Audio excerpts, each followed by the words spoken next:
Les éditions Télème présentent un enregistrement intégral de Nymphéa et la Chambre rouge de Margherita Gabbiani, lu par Sophie Austria et Michael Sermeno. Avertissement. Certaines scènes, propos ou passages peuvent heurter la sensibilité des personnes les plus sensibles.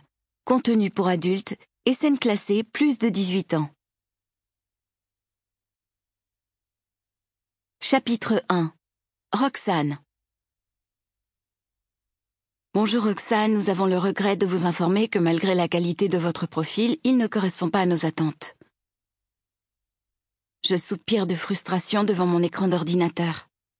C'est le 3e email de refus que je reçois depuis le début de la semaine. Cette fois-ci, c'est un magazine de presse féminine.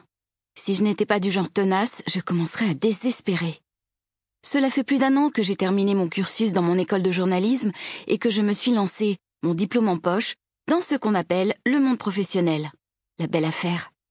Malgré tout ce que l'école m'a appris, je manque cruellement d'expérience et les employeurs à qui j'ai envoyé ma candidature ces derniers mois ne manquent pas de me le rappeler.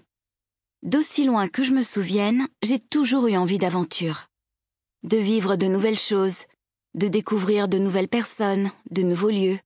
Devenir journaliste devait me permettre de mettre du piquant dans mon existence. Traquer les scoops, mener des enquêtes, écrire sur des sujets divers. Avec un métier aussi varié, il doit être impossible de s'ennuyer, non?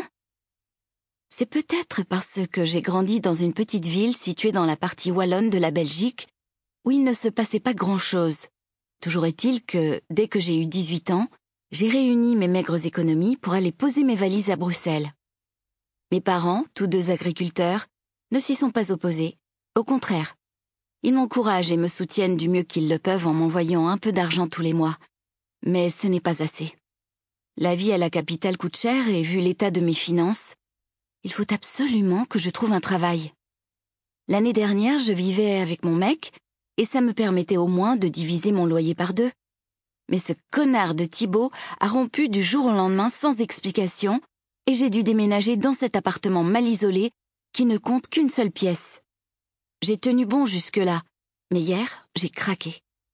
Il faut que je me fasse une raison. Je ne suis pas prête de décrocher un poste en journalisme et il devient urgent que je trouve un job pour payer mes factures. On m'a bien proposé quelques piges, mais c'est payé au lance-pierre. Je n'ai pas un train de vie démesuré. Je ne sors presque pas. Je ne fais pas de shopping. Je limite mes dépenses au strict minimum. Mais si je veux continuer à vivre à Bruxelles, il me faut un vrai salaire. Sample complete. Ready to continue?